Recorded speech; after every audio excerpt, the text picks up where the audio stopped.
সকলকে আবার আমার চ্যানেলে স্বাগত। আশা করি প্রত্যেকে ভালো আছেন। 2026 ইংরেজি নববর্ষ সকলের খুব ভালো কাটছে। জানুয়ারি মাসেই এবছর আমাদের সরস্বতী পুজো হয়ে গেছে। 23শে জানুয়ারি ছিল সরস্বতী পুজো, একই সাথে নেতাজি সুভাষচন্দ্র বসুর জন্মদিন। গত বছর যেমন সরস্বতী পুজোতে আপনাদের নিয়ে গেছিলাম কালনাতে, সেখানকার বিখ্যাত সরস্বতী পুজোগুলো দেখাতে। এবছর আপনাদের নিয়ে যাব আমাদের হুগলি জেলার মগরাতে। গত বছর যেমন আপনাদের সরস্বতী পুজোতে কালনাতে নিয়ে গেছিলাম সেখানকার বড় বড় এবং বিখ্যাত সরস্বতী প্রতিমা এবং মণ্ডপ দেখাতে, এবছর আপনাদের নিয়ে যাব হুগলি জেলার মগরাতে।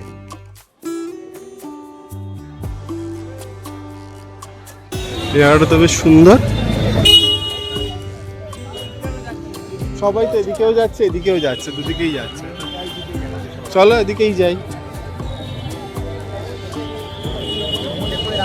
মগরা স্টেশন, ফির করে সব লোক আসছে। ও এখানে লেভেল ক্রসিং আসছে।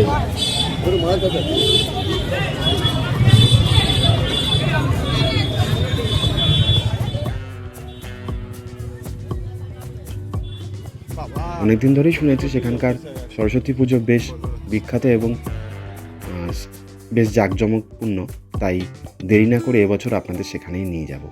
তবে মগরা যেতে হলে আমাদের এখান থেকে যেতে হবে নৈহাটি, সেখান থেকে ট্রেন ধরে ব্যান্ডেল, আবার ব্যান্ডেল থেকে ধরে নিতে হবে বর্ধমান লোকাল। সেই জন্য 3টে ট্রেন আমাদের চেঞ্জ করতে হবে, যার জন্য অনেক সময় লাগবে, প্রায় 2 ঘন্টারও বেশি। আর ট্রেনগুলো যদি কানেক্টিং না থাকে তাহলে আরও দেরি হবে। তাও মা সরস্বতী বলে চললাম মগরার উদ্দেশ্যে। পৌঁছতে সন্ধে নেমে এসছে, সন্ধে 6টা। এবার হাতে সময় কম, তবু আপনাদের ঘুরিয়ে দেখাবো। অন্ধকার নেমে এসছে, আজকের ভিডিওতে অত আলো চোখে পড়বে না, তবে একটা নতুন জায়গায় এসছে, এটাই একটা অ্যাডভেঞ্চার। আর এখানকার পুজো শুনেছি খুবই বিখ্যাত, ঘুরে তাই আনন্দ নিশ্চয়ই পাবো। চলুন, মগরা স্টেশনে নেবে আমরা ওভারব্রিজ দিয়ে বেরিয়ে আসলাম বাইরের দিকে, যেদিকে টিকিট কাউন্টার রয়েছে।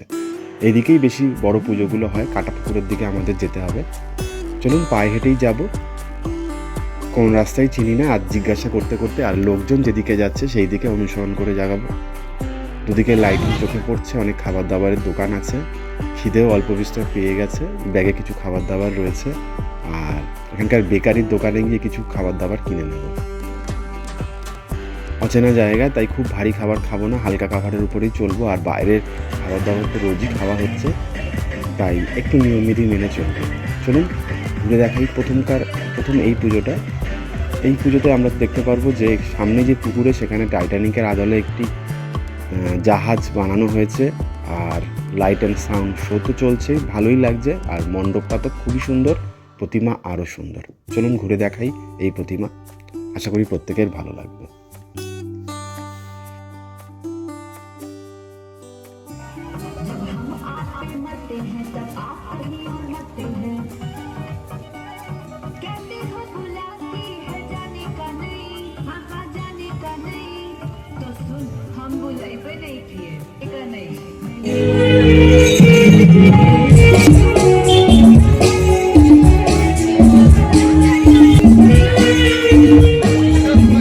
অগ্রগামী সংঘ,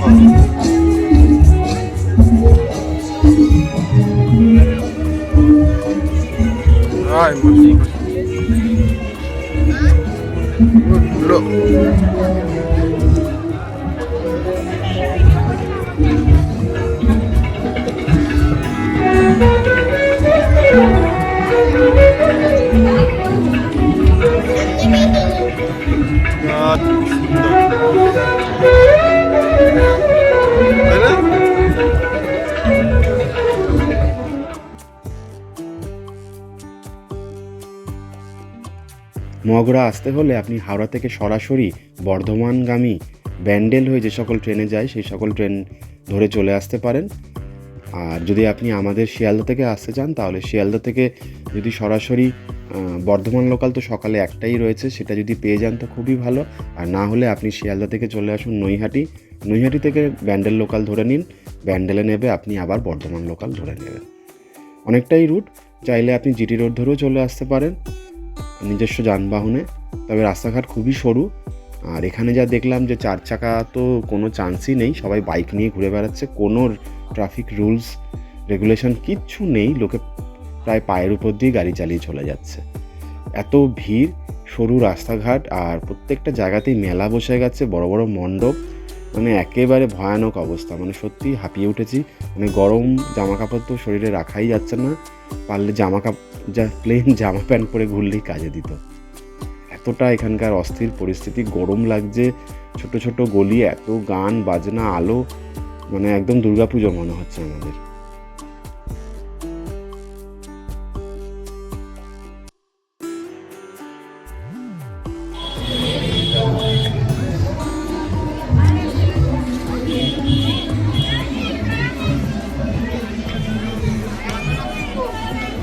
নৌকা না মাছ?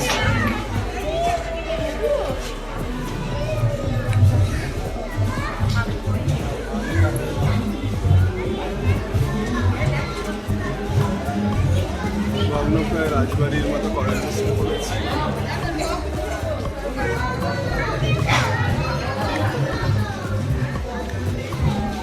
বাহ, কত সুন্দর।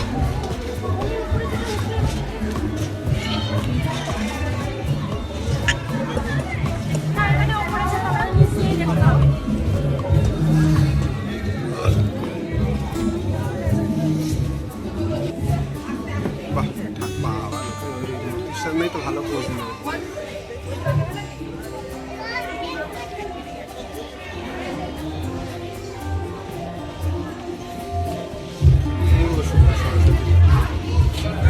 নটরাজ।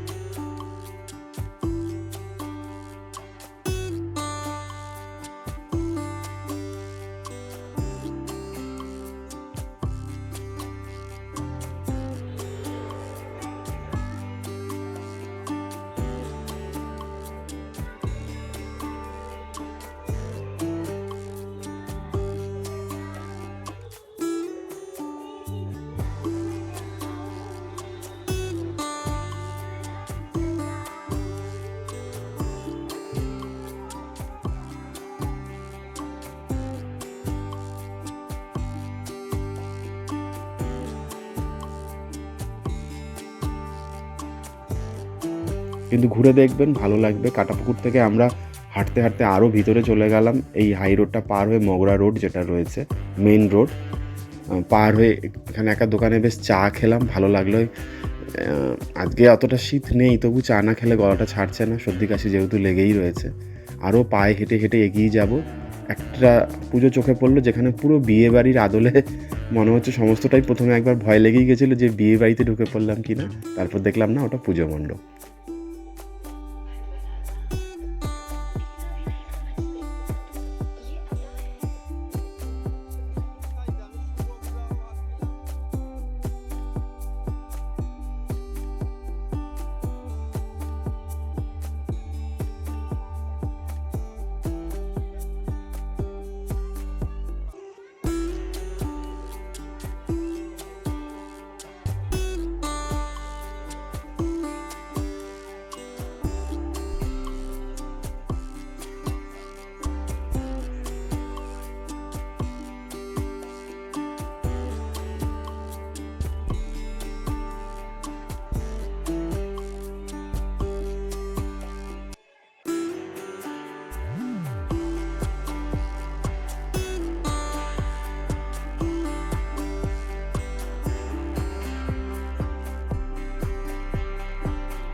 মগরাতে যে কলেজ আছে, সেই কলেজের মাঠের দেখলাম বিশাল বড় পুজোর আয়োজন হয়েছে, মেলা বসেছে।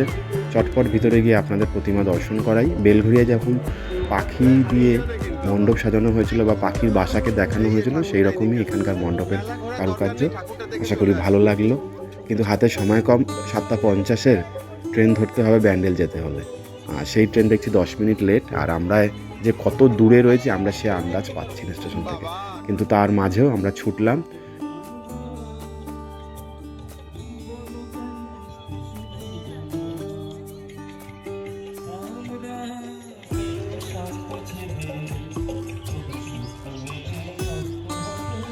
এটা দেখলাম এক জায়গায় সাউথ ইন্ডিয়ান কালচারেরও একটা নিদর্শন চোখে পড়েছে, সেখানেও আপনাদের নিয়ে গেলাম। আশা করি ভালো লাগছে মগরা ঘুরে, আপনারাও আসবেন, ঘুরে দেখবেন হুগলি জেলার মগরা। এখানকার সরস্বতী পুজো সত্যিই খুব বিখ্যাত।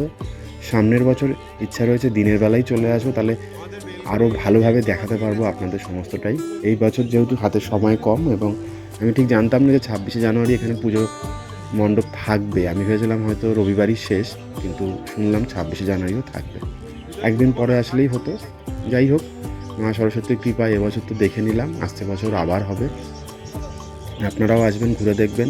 আর আমার ভিডিওটা কেমন লাগলো অবশ্যই জানাবেন। কালনা যেতে পারলাম না, একটা দুঃখ রইল, কিন্তু কালনা অনেকটাই দূর, আর এবছর এসআইআরের কাজে এতটাই ব্যস্ত, সেই জন্য আর পেরে উঠলাম না।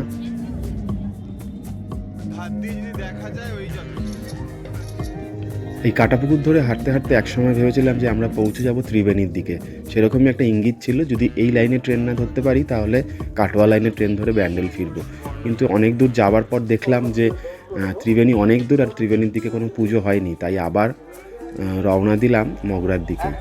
মাঝখানে 2-1বার রেল লাইন পড়লো, সেটা দেখে একটু অবাকই হলাম যে আমরা আবার কি রেল লাইন পার হয়ে চলে আসলাম, কিন্তু মনে হলো এটা কোনো কারখানার রেল লাইন, যেটা কোথায় শুরু কোথায় শেষ জানি না। নেক্সট বার যখন আসবো তখন নিশ্চয়ই ভালো করে জানবো।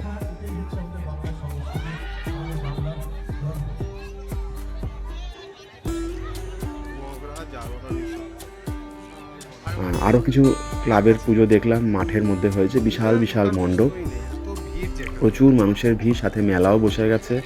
রাস্তাঘাটগুলো আলো দিয়ে মোড়া, একদম বুঝতেই পারছি না কোন দিকে যাচ্ছি, সবাই যেদিকে ছুটছে আমরাও ছুটছি। গুগল ম্যাপ একটু ইউজ করলাম যে স্টেশন কী করে পৌঁছানো যায়। টিকিট কাটাই ছিল তাই চিন্তা নেই, তবে ধরতে হবে 7:50-এরই ট্রেন। 7:50-এর ট্রেন ধরলে বাড়ি ঢুকতে ঢুকতে 10টা, আর তুই তারপরেরটা ধরি তাহলে তো 11টা বেজেই যাবে, কপালে অনেক দুঃখ থেকে যাবে। ভগবান সহায় থাকলে সমস্তটাই ঠিকঠাক হবে এটাই জানি, তাই ছুটে চলেছি। আশা করি আপনাদের ভিডিওটা ভালো লাগলো। সব জায়গার আর মণ্ডপের প্রতিমা দেখাতে পারলাম না, বাইরে থেকেই দেখালাম, এটা একটা আফসোস রইল। আসছে বছর প্রমিস রইল যে ভালো করে ঘুরে দেখাবো মগরার এই সরস্বতী পুজো। আর আপনারাও চাইলে চলে আসুন নিজস্ব যানবাহনে অথবা ট্রেন ধরে, যদি ছুটি ছাটা ঠিকঠাক পান তাহলে আসতেই পারেন। কলকাতা থেকে অনেকটাই দূর মানছি, কিন্তু হ্যাঁ একটা ভালো দিন কেটে যাবে, একটা ভালো আউটিং হবে। বেরিয়ে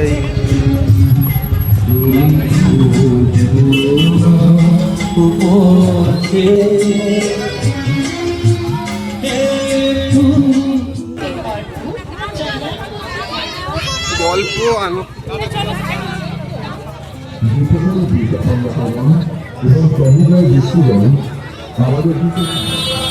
সোজা সোজা কিছুই বলতে পারে না। মগরা হেঁটে ক্লান্ত, এবার বাড়ি ফেরার পালা। 7:50 মগরা, ঘেমে গেছে। আপনাদের সাথে আবার দেখা হবে অন্য কোনো ভিডিওতে। সকলে ভালো থাকবেন, সুস্থ থাকবেন, এবং ভিডিওটা ভালো লাগলে অবশ্যই চ্যানেলটি সাবস্ক্রাইব করবেন। জয় মা সরস্বতী, সকলকে বিদ্যা বুদ্ধি দিও, শুভ বুদ্ধি দিও, এই কামনাই। মগরা রেল স্টেশন বেশ পুরনো, ইনফ্রাস্ট্রাকচারগুলো দেখেও বোঝা যাচ্ছে।